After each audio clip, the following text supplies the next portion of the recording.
नयाँ नियमको बारेमा के लेख्छन् क्रोएसियन मिडिया? सेन्जेन जोनमा प्रवेश गरेसँगै विभिन्न नियमहरूको बारेमा स्वयं क्रोएसियन नागरिकहरू र यसका सरोकारवाला व्यक्तिहरूमा अन्योलता छाएको देखिन्छ। यसै सन्दर्भमा नयाँ नियमहरू र यसका केही प्रश्न उत्तरहरू समेटेर क्रोएसियाको एक प्रसिद्ध पत्रिकामा छापिएको लेखलाई गुगल ट्रान्सलेट गरेर यही भिडियो मार्फत तपाईहरू सामु सुनाउँदैछु। चासो र फुर्सद हुनेले सुन्न सक्नुहुन्छ। यो लेख गत डिसेम्बरमा पब्लिस गरिएको र त्यतिबेला क्रोएसिया अफिसियली सेन्जेन नभएको कारण यसमा भविष्यकालको प्रयोग गरिएको छ, मिलाएर बुझ्नुहोला। गुगल ट्रान्सलेटले कहिलेकाहीँ सही ट्रान्सलेट नगर्न सक्छ। सुरु गरौँ है त। सबैभन्दा ग्राफिक तरिकामा जब क्रोएसिया जनवरी 1, 2023 मा सेन्जेन क्षेत्रको भाग बन्छ र 22 EU देशहरू र EU बाहिरका 4 आइसल्यान्ड, नर्वे, स्विट्जरल्यान्ड र लिक्टेनस्टाइन बीचको सीमा नियन्त्रणहरू खारेज हुन्छन्, यो क्रोएसियाली नागरिकहरूको लागि हुनेछ। तर सेन्जेन क्षेत्रको भाग भएका देशका नागरिकहरूका लागि पनि यसको मतलब हरेक दिन औसत 3.5 मिलियन मानिसहरू उत्तरबाट युरोपको दक्षिणतिर यात्रा गर्नेछन्, जस्तै ज्याग्रेबदेखि बेरेरिनसम्म। यद्यपि हंगेरी र स्लोभेनियाको सीमा क्रसिङहरूमा अधिकांश चेकपोइन्टहरू भौतिक रूपमा हटाइनेछन्, तिनीहरूमध्ये केही सम्भवतः रहनेछन्, तर जुलाई 1, 2013 मा क्रोएसिया EU मा सामेल हुँदा सीमा क्रसिङहरूमा यात्रुहरूका लागि भन्सार शुल्क हटाइयो। त्यसैले जनवरी 1, 2023 देखि प्रहरीहरू पनि छाड्छन्। यद्यपि यसको मतलब यो होइन कि क्रोएसियाले आवश्यक भएमा सीमा नियन्त्रणहरू पुनः सुरु गर्न सक्षम हुने छैन। ठूलो संख्यामा अवैध आप्रवासीहरू ठ्याक्कै कारण हो कि अस्ट्रियाले भर्खरै सेन्जेनमा क्रोएसियाको प्रवेशमा प्रश्न उठाएको थियो, तर त्यो पनि विगतमा हो।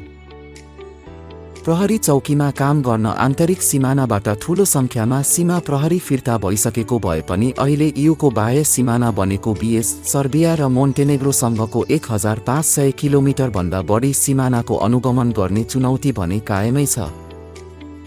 यहाँ सेन्जेन क्षेत्रमा क्रोएसियाको प्रवेशका केही विशेषताहरू छन्। प्रश्न नम्बर 1, सेन्जेनभित्र कसरी यात्रा गर्ने?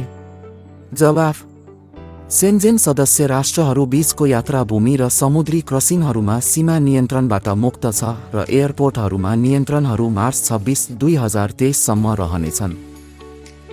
प्रश्न नम्बर 2, विमानमा यात्रा गर्नेहरूका लागि सेन्जेनको अर्थ के हो?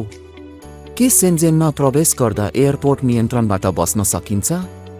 जवाफ: होइन, एयरपोर्ट नियन्त्रणहरू मार्च 26, 2023 सम्म रहनेछन्। त्यसपछि यात्रुहरूलाई जमिन र समुद्रबाट यात्रा गर्नेहरूलाई जस्तै व्यवहार गरिनेछ।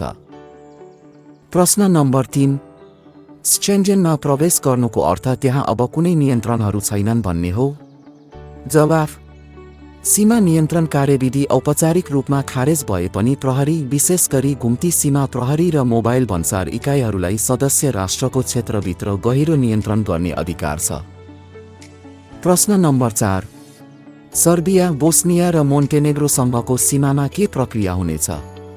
जवाफ: सर्बिया, BIS र मोन्टेनेग्रोको बाह्य सीमा क्रसिङहरूमा नियन्त्रणहरू कडा हुनेछन्, तर त्यहाँ EU नागरिकहरूको लागि पहिले नै लेनहरू छन्। गर्मी महिनाहरूमा भिडहरू सम्भव छन् र क्रोएसियाले अवस्थित सीमा क्रसिङहरू विस्तार गर्न थालेको छ।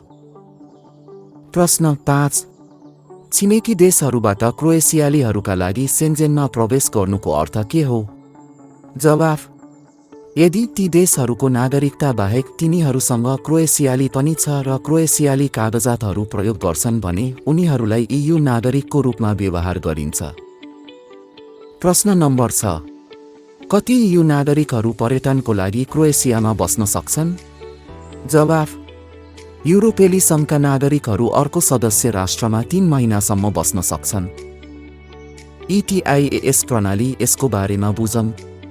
मे 2023 मा EUले ETIAS आवेदन अर्थात् भिसा रहित व्यवस्थाको फाइदाहरू उपभोग गर्ने देशका नागरिकहरूका लागि सेन्जेन क्षेत्रमा प्रवेशको लागि इलेक्ट्रोनिक आवेदन, प्रमाणीकरण र स्वीकृतिको प्रणाली लागू गर्नेछ। तेस्रो देशका नागरिकहरू जसलाई EU भिसा आवश्यक पर्दैन, यदि थप प्रमाणीकरण आवश्यक पर्दैन भने मिनेटभित्र पुष्टिकरण प्राप्त हुनेछ। पहिलो स्चेन्जेन सीमामा अर्थात् EU हाम्रो मामलामा क्रोएसियाली सीमामा यात्रा कागजातहरूको अतिरिक्त यो आवेदनको स्वामित्व वा अनुमति जाँच गरिनेछ। सो यो थियो केही जानकारी जुन क्रोएसिया समाचारमा गत डिसेम्बरमा प्रकाशित गरिएको थियो केही नियमहरूबारे। यदि तपाईलाई यो च्यानलका भिडियोहरू मन पर्छ भने कृपया थप भिडियोहरूको लागि यो च्यानललाई सब्स्क्राइब गर्नुहोस्। यो भिडियो हेर्नु भएकोमा धन्यवाद।